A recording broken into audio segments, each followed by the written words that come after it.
आता राज्यातल्या आणखी एका अनपेक्षित राजकीय घडामोडीवरती टाकूयात नजर। 6 खासदारांच्या ऑपरेशन टायगरची चर्चा संपायच्या आतच शिवसेना उभाटाला दुसरा धक्का बसलाय। आठवड्याच्या आतच आता आमदार सचिन अहिर आजच ते विधान परिषदेचे उपसभापती झाले आहेत। शिवसेना पक्षाचे अधिकृत उमेदवार म्हणून उपसभापती पदासाठी उभे राहिले, बिनविरोध निवडून आले। महाविकास आघाडीचे उमेदवार जगन्नाथ अभ्यंकर यांनी उमेदवारी अर्ज मागे घेतला आणि अहिर यांची निवड निश्चित झाली।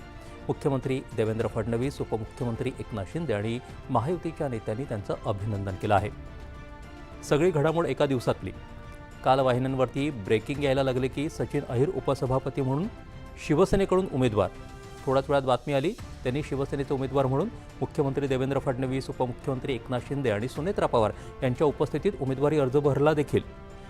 लगेच एकनाथ शिंदे यांच्या उपस्थितीत पत्रकार परिषद। आम्ही तोडायला नाही तर शिवसेना वाढवायला आलो आहोत असा टोला यावेळी एकनाथ शिंदे यांनी लगावला। तर मी पक्ष सोडलेला नाही, तांत्रिक बाबींवरती बोलण्याचं हे व्यासपीठ नाही असं अहिर म्हणाले। कालपर्यंत उद्धव ठाकरे यांनी दिलेली जबाबदारी पार पाडली, आता एकनाथ शिंदे सांगतील ती जबाबदारी पार पाडेल असं ते म्हणाले। मात्र शिंदे यांनी सूचक खुलासा केलाच। सचिन अहिर विधान परिषदेला लढले ती तारीख होती 20 जून 2022। तेव्हा ते शिवसेना पक्ष आणि धनुष्यबाण या चिन्हावरच लढले आणि जिंकून आले। आम्हीच त्यांना मतदान केलं असं शिंदे यांनी सांगितलं। त्यामुळे आताही ते धनुष्यबाणावरच उपसभापती पदासाठी उभे आहेत असं त्यांनी सांगितलं। आता महायुतीचं विधान परिषदेतलं संख्याबळ देखील 1 वाढलंय। शिवसेना उभाटा पक्षाकडून या सर्व घडामोडींवरती तीव्र संतप्त प्रतिक्रिया उमटल्या। सामान्यपणे एखाद्या आमदारानं पक्ष बदलला तर राज्यघटनेच्या 10व्या अनुसूचीनुसार त्याच्यावर अपात्रतेची कारवाई होऊ शकते।